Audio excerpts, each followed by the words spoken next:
Morning. First, I have a slight correction. In our reading, we said our beliefs, and that should have been in the original reading, it was other beliefs. I kind of like our beliefs, but it sounds a little bit self-righteous, and it's not a virtue. So that reading is in our hymnals if you'd like to review it.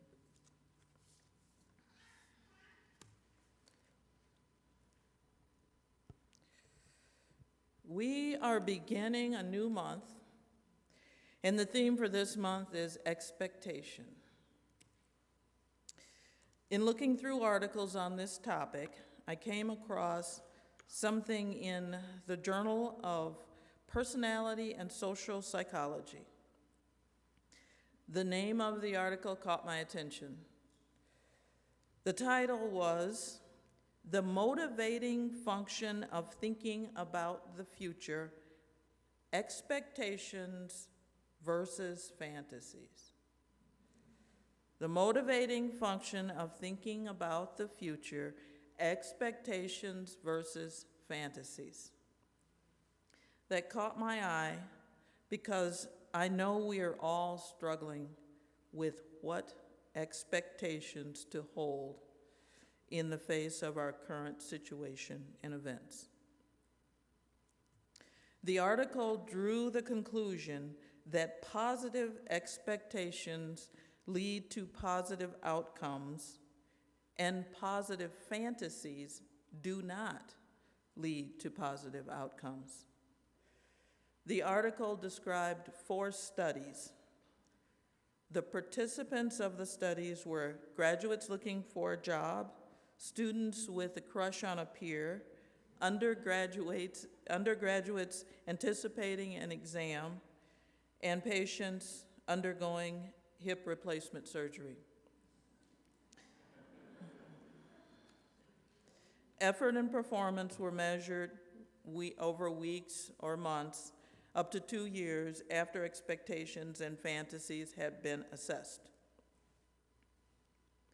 The article pointed out 2 forms of thinking about the future. The 2 forms were expectations versus fantasies. The article drew the conclusion that positive expectations about the future predicted that people will put forth high effort, and that will result in high performance. It further concluded that if people believe that the future they want is likely, then they will put forth more effort, and that will result in higher performance. The reverse was not true for positive fantasies. The reverse was true for positive fantasies. This article explained the difference between positive fantasies and expectations. Expectations are based on past experiences. Fantasies are based on unrealistic imaginings. People expect to do well in an exam because they've done well in previous exams. They expect to recover from an operation or illness because they have managed to recover in the past, and so on. People form expectations by watching and remembering the acts of others and themselves.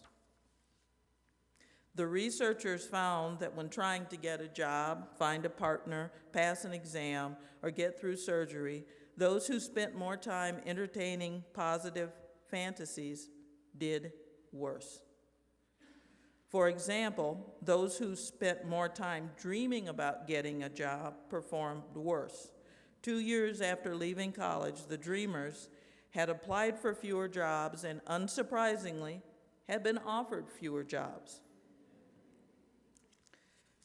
Positive expectations motivate us to take the significant actions to produce positive outcomes.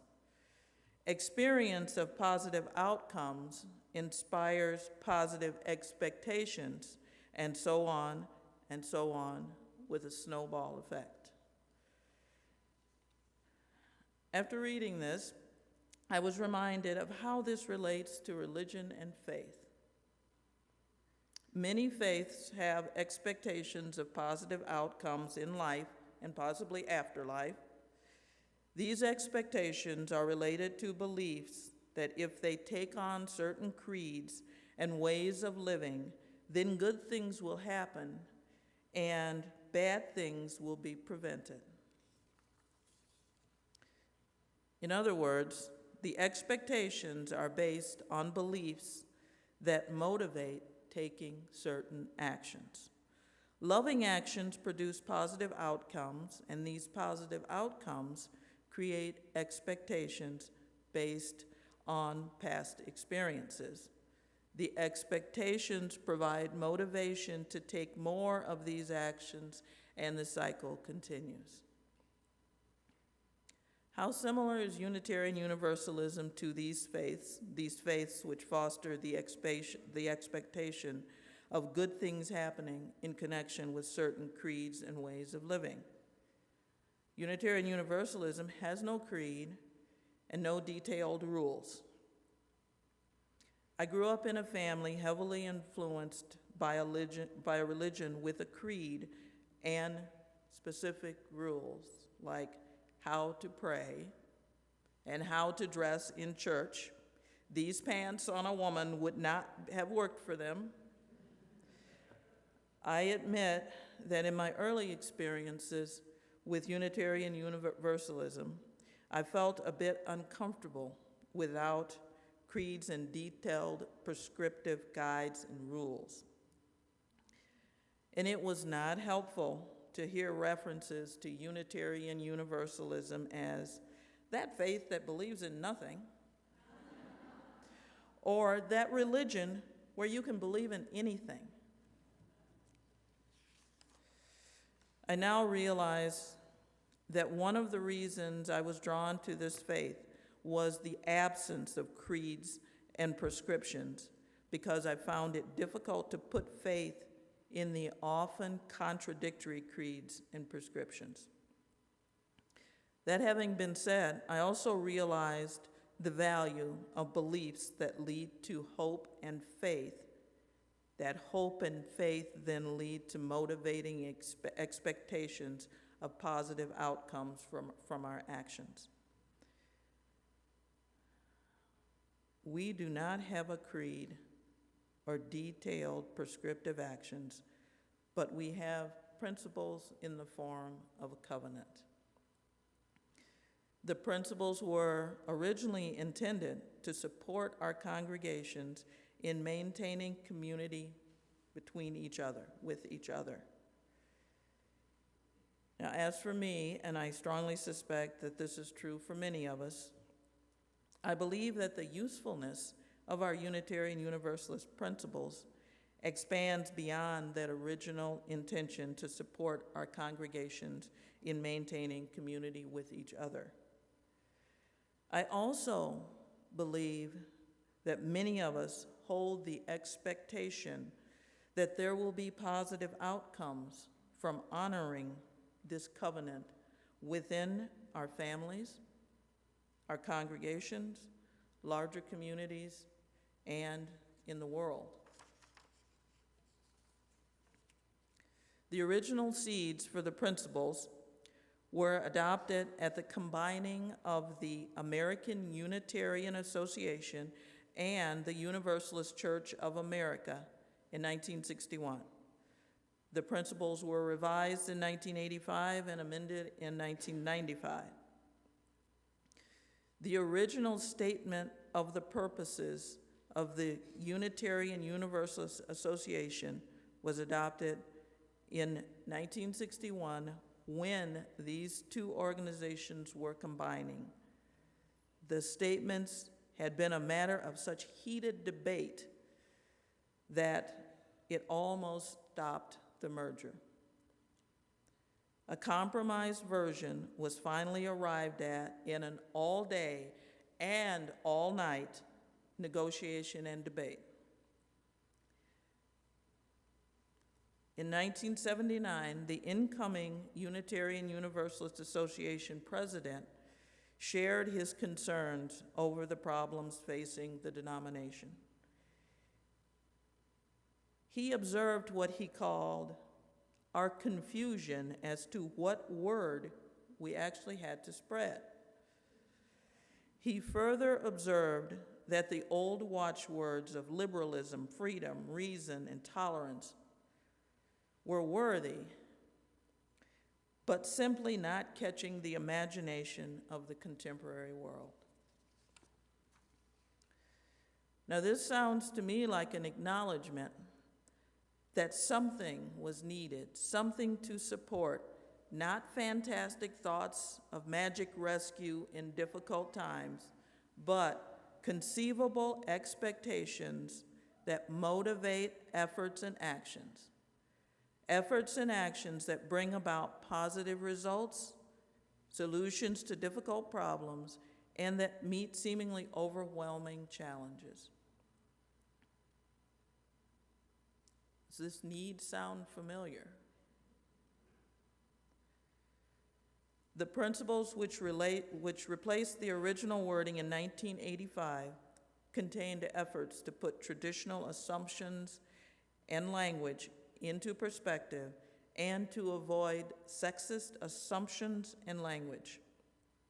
These principles were adopted nearly unanimously and lasted virtually unchanged for 15 years.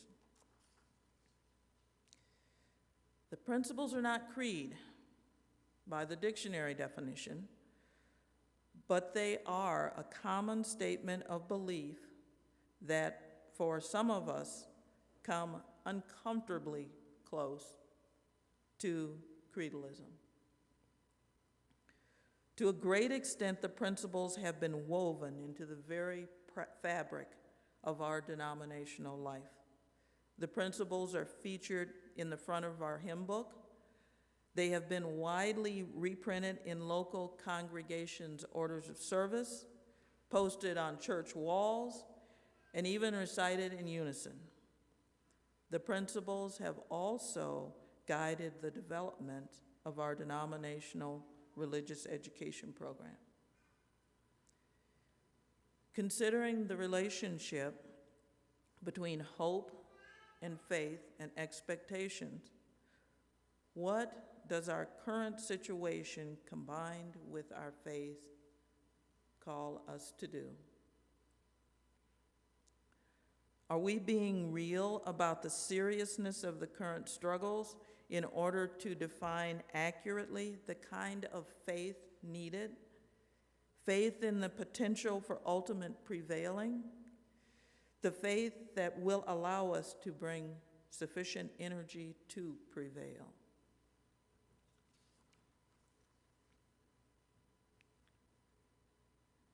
Do we doubt the power of maintaining our principles? Does that doubt result in half-hearted actions that result in poor outcomes, that limit our ability to believe in our actions, and therefore lower our expectations, causing us to put less energy into our actions, such that the half-hearted actions produce poor outcomes that lower expectations, resulting in more half-hearted actions until our energy is dampened to the point of inaction and worry.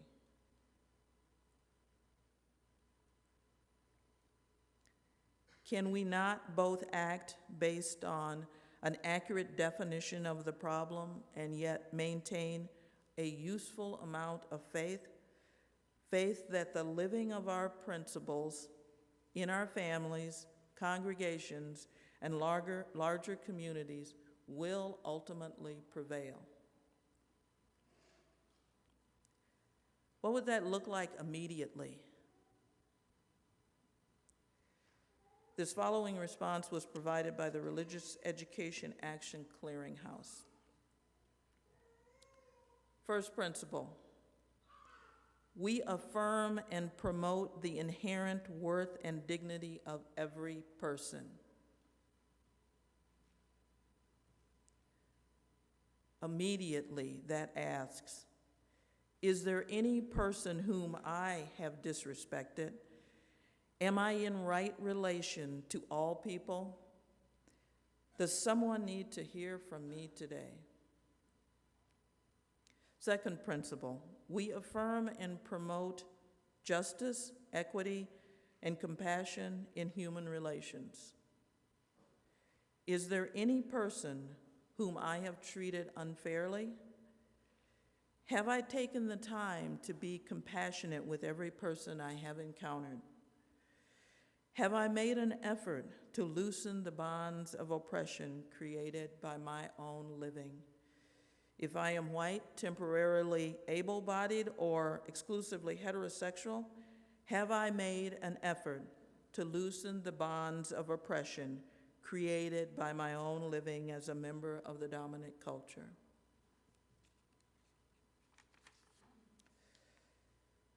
The third principle, we affirm and promote acceptance of one another and encouragement to spiritual growth in our congregations. Have I compassionately offered others the opportunity for growth? And have I truly accepted people, even those who are not like me and those who do not fit my idea of okay? The fourth principle, we affirm and promote a free and responsible search for truth and meaning. Is my life a reflection of a search for truth and meaning? Or am I stuck in the getting and having? The getting and having place which deadens people. Can I move a little further from getting and having and a little closer to truth and meaning today? And how will I do that today? The fifth principle, we affirm and promote the right of conscience in the use of the democratic process within our congregations and in society at large. Have I listened to others and tried to think the way they think and see their point of view? Have I encouraged consensus and connections so that democracy is an everyday fact of life, or have I tried to stack the deck in my own favor? Have I allowed the tyranny of the majority to silence anyone? The sixth principle, we affirm and promote the goal of world community with peace, liberty, and justice for all. What have I done today to promote peace, understanding, and freedom throughout the world and in my own corner of the world?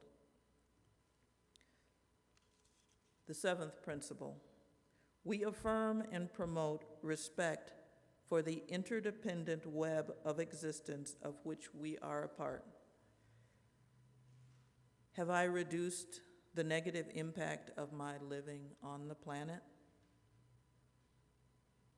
What could be done more healthfully?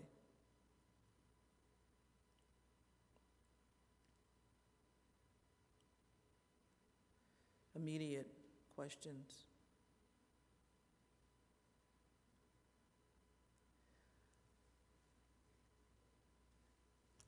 I have been attending a book discussion group here at the church. The book we're reading is How to Be a Stoic by Massimo Pigliucci.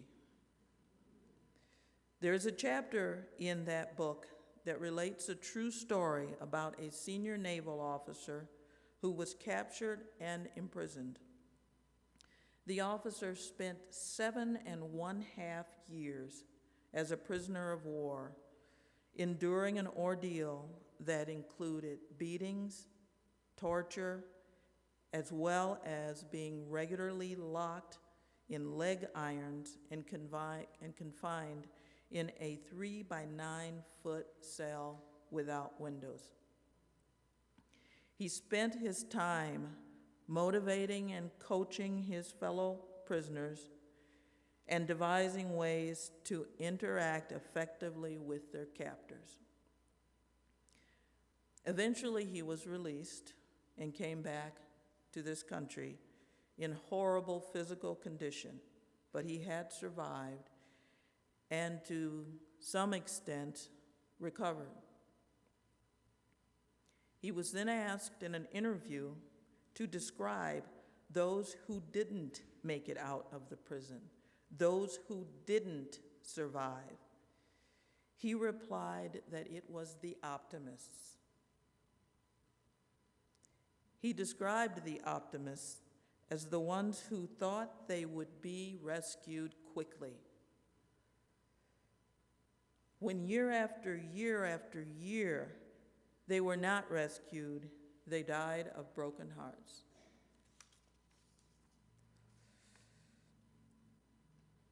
He, a self-described Stoic, shared the following lesson from his experience.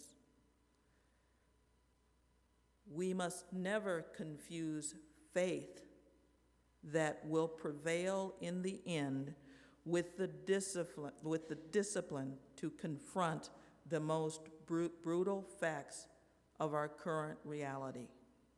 We must never confuse the faith that we will prevail in the end with the discipline to confront the most brutal facts of our current reality, whatever they may be.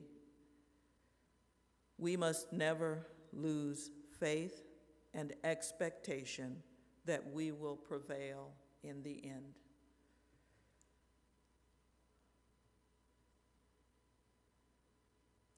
What do you expect?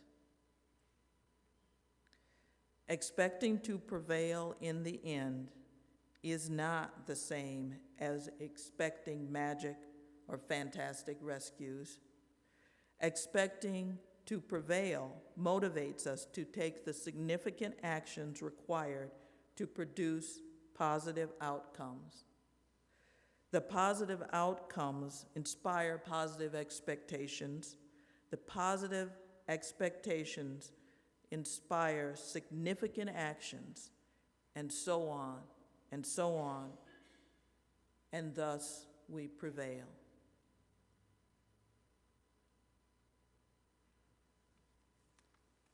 What do you expect?